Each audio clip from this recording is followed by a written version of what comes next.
Assalamualaikum. Hello everyone. So today is 4th of September and हम अब करेंगे worksheet number 27 जो कि चैप्टर नंबर 7 कोऑर्डिनेट ज्योमेट्री से ली गई है। हमारा चैप्टर नंबर 7 ही अभी तक चल रहा है, कोऑर्डिनेट ज्योमेट्री। और ये अब आपका फार्मूला है, सेक्शन फार्मूला, जो आपके इस वर्कशीट का टॉपिक है। वर्कशीट नंबर 27 जो आपको 4 सितंबर को दी गई है और उसका फार्मूला उसका टॉपिक है section formula. Section formula, section से पता है आपको, समझ आओगे। सेक्शन मतलब भागों में बांटना, ठीक है। जैसे अब आप खुद देख लीजिए, आपकी क्लास 10वीं क्लास है। अब 10वीं क्लास के बहुत सारे बच्चे हैं, तो एक क्लास में तो आ नहीं पाएंगे, तो हमने उन्हें सेक्शंस में बांट दिया। हमने उन्हें भागों में बांट दिया कि कुछ बच्चे इस सेक्शन में जाएंगे ए में, कुछ बच्चे बी में जाएंगे, कुछ बच्चे सी में जाएंगे, ठीक है। तो सेक्शन मतलब होता है डिवाइड करना, मीन्स एक पोर्शन में बांटना। अब जो पोर्शन है या जो आपका हम भाग करते हैं, हम डिवाइड करते हैं, वो किस तरीके से करते हैं, वो सेक्शन फार्मूला अब आपको बताएगा, ठीक है। तो यहाँ पे थोड़ा सा लिखा हुआ है, मैंने भी लिख दिया अपनी वर्कशीट में आपको समझाने के लिए, आप भी पढ़िएगा। उसमें लिखा है, hey friends, I want to make a hanging garden in my balcony. एक आपकी बालकनी है बाहर, उसमें आपको हैंगिंग गार्डन पता है ना क्या होता है? जब आपके पेड़ पौधे हवा में लटके होते हैं, हवा में मतलब इन द सेंस कि ज़मीन पे नहीं रखे होते, आप उन्हें टंगा देते हैं किसी तार के थ्रू, या अपनी बालकनी में टंगाते हैं। बहुत से लोग बाहर की तरफ टंगाते हैं, उसे क्या बोलते हैं? हैंगिंग गार्डन, ठीक है। I am fixing the poles A and B as shown. देखो, एक पोल आपका ये है, ए है छोटा सा, और एक पोल ये है बी इतना बड़ा। देखिए गमले लगे हुए हैं, ये बी पर भी गमले लगे। खंबा है, एक खंबा उसने यहाँ लगाया है, डंडा बोल सकते हैं आप, और उस पर उसने पौधे लगा दिए हैं, बी नाम दिया है उस पोल को। और एक उसने पोल छोटा सा ये लिया है ए, और जिस पे एक ही गमला है, और उसको उसने इस खंबे को ए नाम दिया है, ठीक है। एक पोल आपका ये है और एक पोल आपका ये है, दो पोल हो गए। अब उसने क्या कहा? I want to fix another pole so that distance of pole P from pole B become twice as the distance from pole A. मतलब I want to fix another pole, मुझे एक दूसरा खंबा लगाना है, इन दोनों के दरमियान मुझे एक और दूसरा खंबा, तीसरा खंबा लगाना है, ताकि distance of pole B from pole B become twice as the distance from pole A. मतलब ये बी है पोल, ये आपका ए पोल है, और सपोज कर लीजिए एक खंबा उसने यहाँ पे ये लगाया है आपका ये, और इसने उसको नाम दिया है पी। इस पोल को उसने नाम दिया है पी। लेकिन उसने कहा है कि मैंने ये पोल ऐसे ही कहीं भी मर्जी से नहीं लगाया, मैंने ध्यान दिया है कि जब मैं ये पोल लगाऊं, ये इन दोनों के बीच में जब मैं तीसरा एक पोल लगाऊं, तो उस पोल में क्या हो? अब देखिए क्या हो, so that distance of pole P, यानी कि पी की दूरी फ्रॉम पोल बी, यानी कि बी से पी की दूरी, देखो पी की दूरी बी से, यानी कि ये दूरी, क्लियर है? यानी ये दूरी, ये वाली दूरी, ये दूरी पी की दूरी बी से दुगनी हो, दो गुनी हो, किससे? पी की दूरी ए से, ठीक है।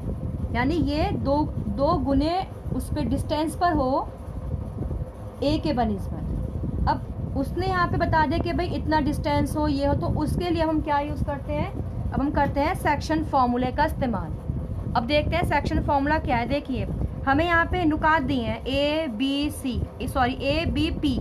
ए के तो ए नंबर है x1 y1, बी के नुक्ते क्या है x2 y2, और पी जिसके हमें निकालने हैं उसका मैंने x और y ले लिया है, ठीक है। तो मुझे इस p के तो नुक्ते निकालने के p मैं ऐसा किस जगह लगाऊं, जो मेरा p है ये p, ये मैं p किस जगह लगाऊं, x और y को मैं क्या रखूं कि मेरे पास जो ये डिस्टेंस है ये डबल हो जाए इसके।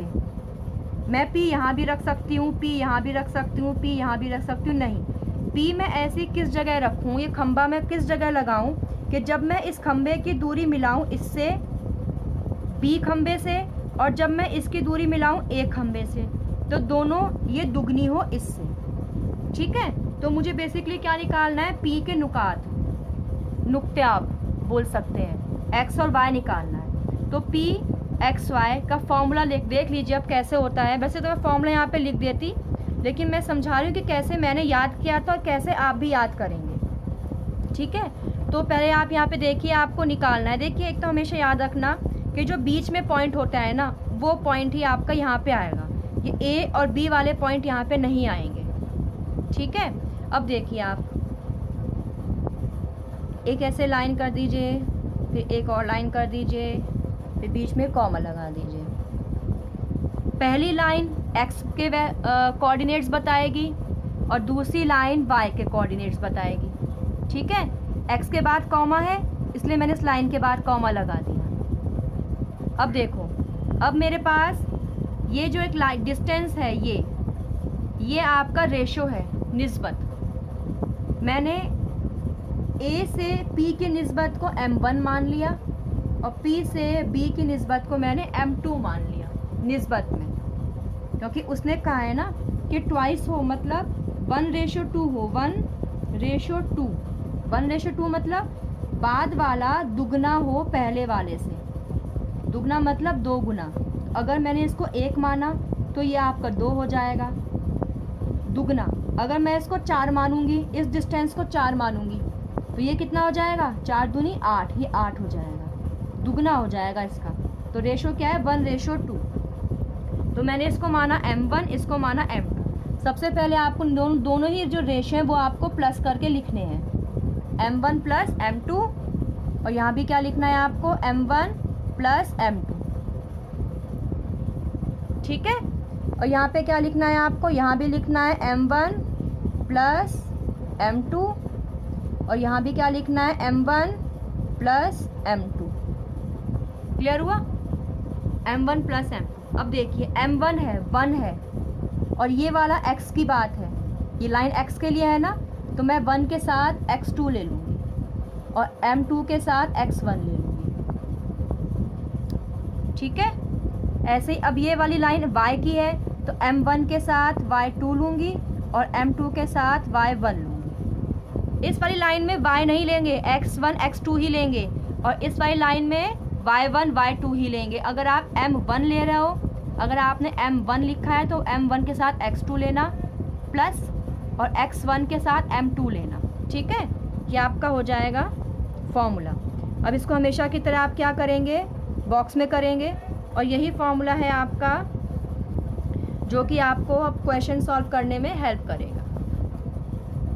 अब देखिए, फाइंड पॉइंट P बताइए, पॉइंट P बताइए कहाँ है? विच divides a line segment A and B in the ratio 2:7। अच्छा, ये एक आपकी लाइन है, एक मैंने ऐसे लाइन बना दी। ये एक पॉइंट है आपका A और एक ये पॉइंट है आपका B। ठीक है, A के नुक्ते क्या है?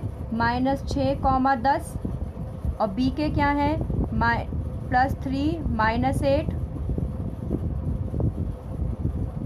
ठीक है,